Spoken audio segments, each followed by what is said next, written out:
Oh, blimey.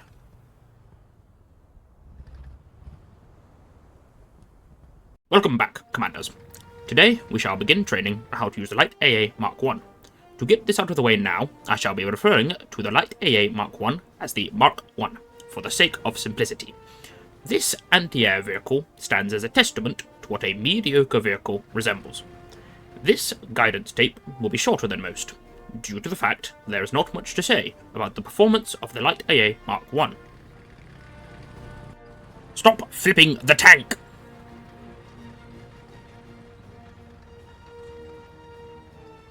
For the specifications of the Mark I, we need to look at its abilities while stock as opposed to spaded.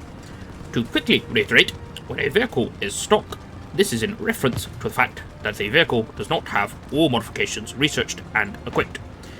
In this instance, the mere fact of having the modifications unlocked does not heavily affect the Mark I's abilities to engage in its primary role. When labelling this vehicle a Light AA, the boffins certainly hit the nail on the head.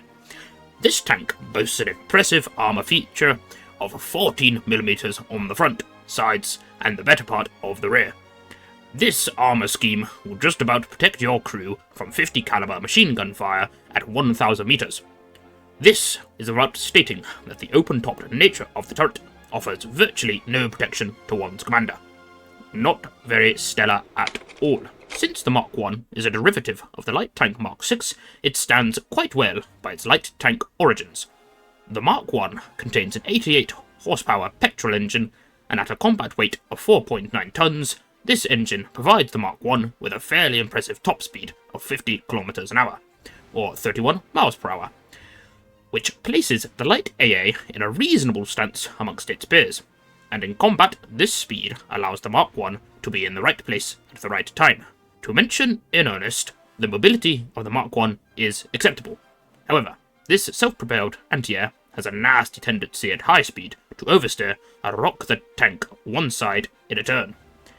The reverse gear of the Mark I sits at an average 7 km an hour, or 4.3 miles per hour, which isn't such an issue as on a gun tank, as when commanding the Mark I, you shouldn't have the necessity to retreat from a situation immediately. Now we get to the bread and butter of any anti-air vehicle, the armament. Unfortunately, we now stumble upon the quintessential upset that afflicts the Mark I. Its weaponry consists of 4 7.92 Besa machine guns. Most of those present should be aware of the Besa, as it is the primary coaxial machine gun of British armour. Now, having 4 of these iconic weapons stuck into a turret sounds as if it would be quite effective. It is not. There is a very good reason our friends in the air branch prefer cannons to machine guns when it comes to downing flyboys.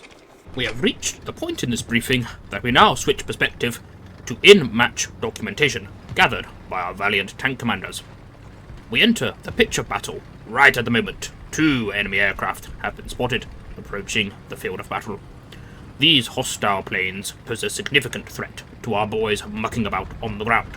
However, this engagement will starkly present the faults found within the Mark I. At first, an enemy Stuka approaches for a dive bombing. Our tank crew knows that its limiting armament means it cannot possibly end this threat before it strikes.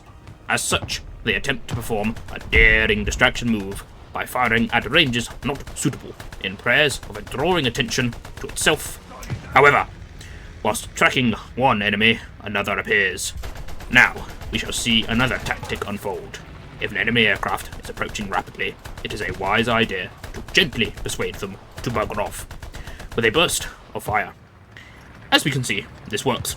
However, it does not secure a kill, or otherwise impede the flying menace from strafing runs against friendly armour.